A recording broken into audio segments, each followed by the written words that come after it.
بسم اللہ الرحمن الرحیم۔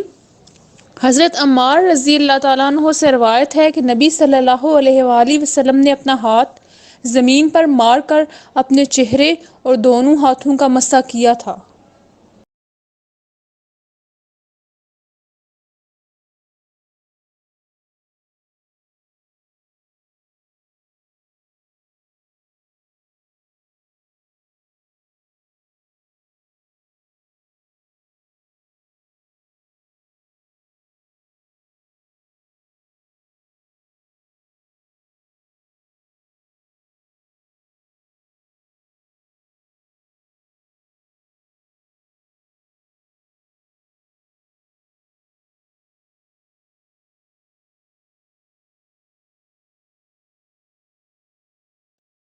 بسم اللہ الرحمن الرحیم۔ حضرت عمران رضی اللہ تعالیٰ عنہ روایت کرتے ہیں، ہم ایک سفر میں نبی صلی اللہ علیہ وآلہ وسلم کے ہمراہ تھے۔ ہم رات کو چلتے رہے، جب اہر رات ہوئی تو اس وقت ہم ایک جگہ پر ٹھہر گئے، اور اب جانتے ہیں کہ مسافر کے نزدیک اس سے زیادہ کوئی نیند شیریں نہیں ہوتی۔ ابھی ہم تھوڑا وقت سوئے تھے کہ ہمیں آفتاب کی گرمی نے بیدار کر دیا۔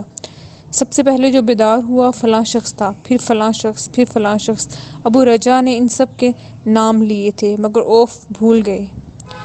پھر عمر بن خطاب رضی اللہ تعالیٰ عنہ جاگنے والوں میں سے چوتھے شخص تھے، اور نبی صلی اللہ علیہ وآلہ وسلم جب آرام فرماتے تو آپ صلی اللہ علیہ وآلہ وسلم کو کوئی بیدار نہ کرتا تھا جب تک کہ آپ صلی اللہ علیہ وآلہ وسلم خود بیدار نہ ہو جائیں، کیونکہ ہم نہیں سمجھ سکتے کہ آپ صلی اللہ علیہ وآلہ وسلم کے لیے آپ کے خواب میں کیا امور پیش آنے والے ہیں۔ مگر جب عمر بیدار ہوئے، انہوں نے وہ حالت دیکھی جو لوگوں پر طاری تھی، اور وہ سخت مزاج آدمی تھے، تو انہوں نے تکبیر کہی اور تکبیر کے ساتھ اپنی آواز بلند کرتے رہے، یہاں تک کہ ان کی آواز کی وجہ سے نبی صلی اللہ علیہ وآلہ وسلم بیدار ہوئے۔ جب آپ بیدار ہوئے تو جو مصیبت لوگوں پر گزری تھی اس کی شکایت آپ سے کی۔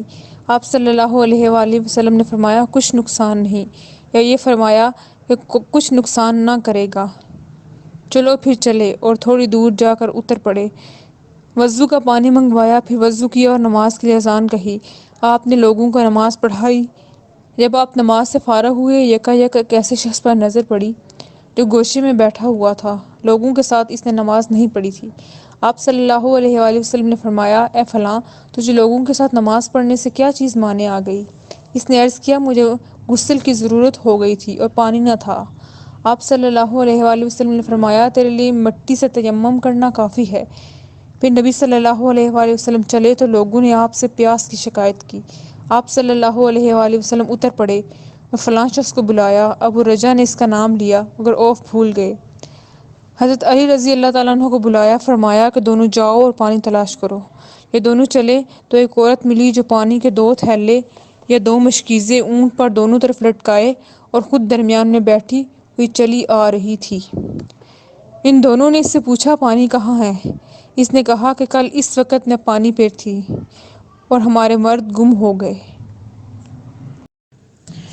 ان دونوں نے اس سے کہا، اچھا تو اب چل۔ وہ بولی، کہاں تک؟ انہوں نے کہا، رسول اللہ صلی اللہ علیہ وآلہ وسلم کے پاس۔ اس نے کہا، وہی شخص جسے بے دین کہا جاتا ہے؟ انہوں نے کہا، ہاں وہی ہیں جن کو تم یہ کہتی ہو۔ تو چلو۔ پس وہ دونوں اسے رسول اللہ صلی اللہ علیہ وآلہ وسلم کے پاس لائے اور آپ صلی اللہ علیہ وآلہ وسلم سے ساری کیفیت بیان کی۔ عمران کہتے ہیں، پھر لوگوں نے اس کو اونٹ سے اتارا اور نبی صلی اللہ علیہ وآلہ وسلم نے ایک برتن منگوایا اور دونوں تھیلوں یا دونوں مشکیزوں کے منہ اس میں کھول دیے، اور اس کے بعد ان کے بڑے منہ کو بند کر دیا اور ان کے چھوٹے منہ کو کھول دیا۔ لوگوں میں آواز دے دی گئی کہ چلو پانی پیو اور جانوروں کو بھی پلاؤ۔ پس جس نے چاہا خود پیا اور جس نے چاہا پلایا۔ آخر میں یہ ہوا کہ جس شخص کو غسل کی ضرورت ہو گئی تھی اس کو پانی کا ایک برتن دیا گیا۔ آپ صلی اللہ علیہ وآلہ وسلم نے فرمایا، جا اور اس کے اپنے اوپر ڈال لے۔ وہ عورت کھڑی ہوئی دیکھ رہی تھی کہ اس کے پانی کے ساتھ کیا کیا جا رہا ہے۔ اللہ کی قسم، جب پانی لینا اس کے تھیلے سے موقوف کیا گیا تو یہ حال تھا کہ ہمارے خیال میں وہ اب اس وقت سے بھی زیادہ بھرا ہوا تھا جب آپ نے اس سے پانی لینا شروع کیا تھا۔ پھر نبی صلی اللہ علیہ وآلہ وسلم نے فرمایا کہ کچھ اس کے لیے جمع کر دو۔ لوگوں نے اس کے لیے اجوا، دقیق اور سویق وغیرہ جمع کر دیا، جو ایک اچھی مقدار میں جمع ہو گیا، اور اس کو ایک کپڑے میں باندھ دیا اور اس عورت کو اس کے اونٹ پر سوار کر کے کپڑا اس کے سامنے رکھ دیا۔ پھر آپ صلی اللہ علیہ وآلہ وسلم نے اس سے فرمایا، تم جانتی ہو کہ ہم نے تمہارے پانی سے کچھ بھی کم نہیں کیا، لیکن اللہ ہی نے ہمیں پلایا ہے۔ اب عورت اپنے گھر والوں کے پاس آئی، چونکہ اس کو واپس آتے ہوئے طاہر ہو گئی تھی۔ انہوں نے کہا، اے فلانا، تجھے کس نے روک لیا تھا؟ اس نے کہا کہ تعجب کی بات ہے، مجھے دو آدمی ملے اور وہ مجھے اس شخص کے پاس لے گئے جسے بے دین کہا جاتا ہے۔ اس نے ایسا ایسا کام کیا، اللہ کی قسم وہ یقیناً اس کے اور اس کے درمیان میں سب سے بڑھ کر جادوگر ہے۔ اور اس نے اپنی دونوں انگلیوں یعنی انگشت شہادت اور بیچ کی انگلی سے اشارہ کیا، پھر ان کو آسمان کی طرف اٹھایا، مراد اس کی آسمان و زمین تھے، یا وہ سچ مچ اللہ کا رسول ہے۔ اس کے بعد مسلمان ان کے آس پاس کے مشرکوں کو غارت کرتے تھے اور ان مکانات کو جن میں وہ تھی نہ چھوتے تھے۔ چنانچہ اس نے ایک دن اپنی قوم سے کہا کہ میں سمجھتی ہوں کہ بے شک یہ لوگ عمدن تمہیں چھوڑ دیتے ہیں، تو اب بھی تمہیں اسلام میں کچھ پس و پیش ہے؟ تو انہوں نے اس کی بات مان لی اور اسلام میں داخل ہو گئے۔ ابو عبداللہ کہتے ہیں کہ صباح کے معنی ہے ایک دین سے دوسرے دین کی طرف چلا گیا۔ اور ابو العالیہ نے کہا کہ سائبین اہل کتاب کا ایک فرقہ ہے جو زبور پڑھ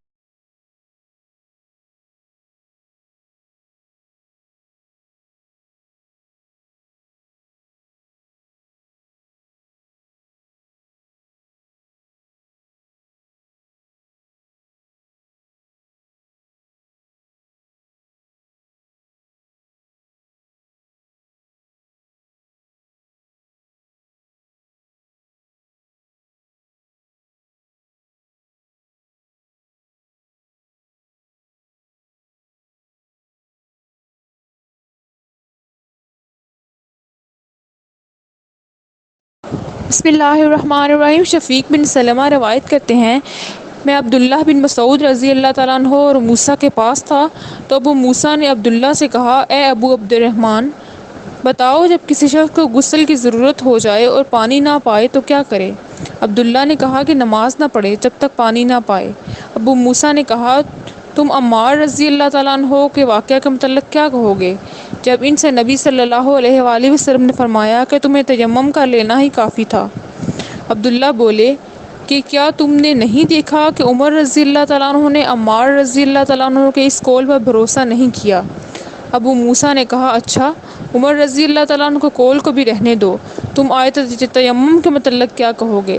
عبداللہ رضی اللہ تعالیٰ عنہ کی سمجھ میں نہ آیا کہ کیا کہیں، کیا جواب دیں۔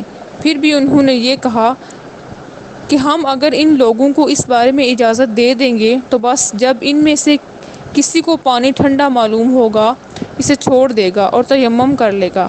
سلیمان کہتے ہیں، میں نے شفیق سے کہا کہ عبداللہ بن مسعود رضی اللہ تعالیٰ عنہ نے تیمم کی اجازت صرف اسی وجہ سے نہ دی؟ انہوں نے کہا، ہاں۔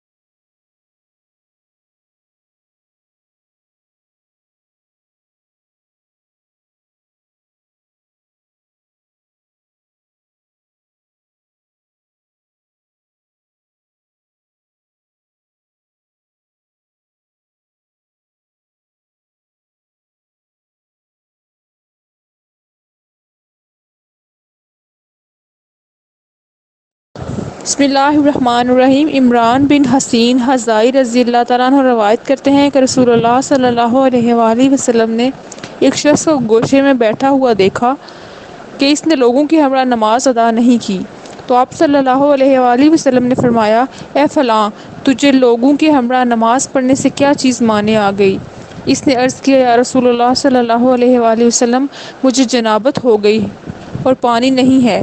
آپ صلی اللہ علیہ وآلہ وسلم نے فرمایا، تیرے لیے مٹی سے تیمم کرنا کافی ہے۔